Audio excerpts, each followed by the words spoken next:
Demi-finale retour entre le Wadux et la Gantoise. L'équation était simple. Le Wadux devait marquer une fois de plus que les Gantois pour espérer disputer au moins les shootouts. C'était les Gantois qui allaient le mieux commencer la rencontre avec cette bonne remise de Tinvé, conclue par Alex Depot qui ouvrait le score dès la 13e minute. On voit ici un peu oublié dans la défense et cette très belle remise de Tinvé, le français, qui permettrait à Depot de marquer contre ses anciens coéquipiers.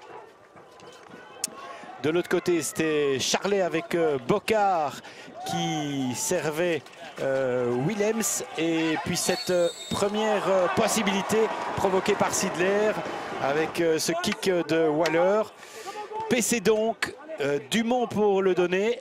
Vanos au stopping et boum boum, Charlet qui slépait, imparable, magistral envoi de Charlet qui remettait les équipes à égalité en début de deuxième quart. Quel envoi, quel talent aussi le français sur cet exercice, pleine lucarne. Son 17e de la saison. Et puis le Wadux n'allait pas s'arrêter en si bon chemin avec Bocard ici. Et un nouveau PC sifflé par M. Bigarré, contesté par les Gantois.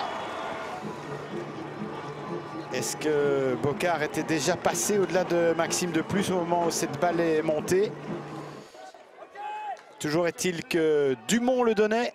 À nouveau pour Charlet qui trompait la vigilance de Santiago.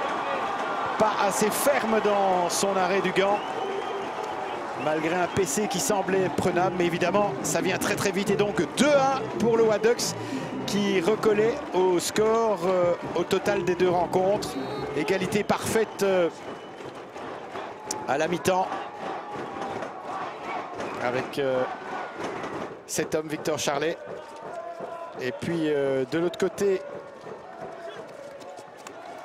il y allait avoir Rojo qui allait bien suivre ce contre, rondement mené avec Masson encore une fois dans tous les bons coups qui centrait en revers, et Rojo qui avait bien suivi, un peu oublié par Vanos derrière lui. Et donc 2-2, tout était à refaire pour le Wadux qui allait pouvoir compter sur sa jeune garde pour essayer de renverser la tendance.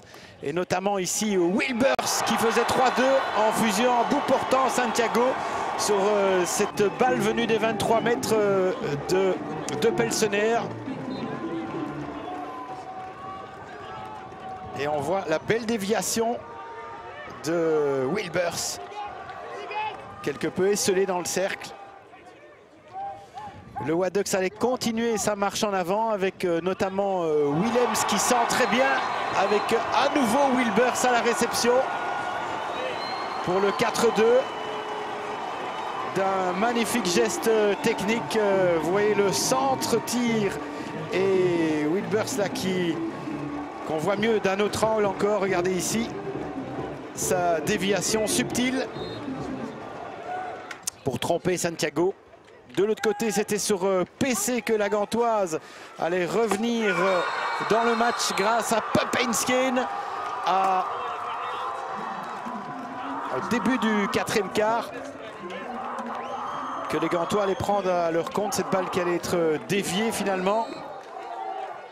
Avec cette belle variante et surtout Goyet. Et sur les shootouts, c'était l'égalité parfaite. Vandenbroek arrêtait le shootout de Ferrero, mais qui finalement le mettait en revers dedans, alors qu'on pensait que le temps était écoulé, les 8 secondes étaient passées. Vandenbroek espérait et pensait avoir fait le plus dur. Et puis d'un tir désespéré, Ferrero la mettait au fond et donnait l'avantage à la Gantoise dans la deuxième partie des shootouts après la première série de 5. C'était à Bocard d'essayer de rétablir l'égalité. Et là, il attendait, mais c'était surtout Santiago qui 2 fois s'interposait.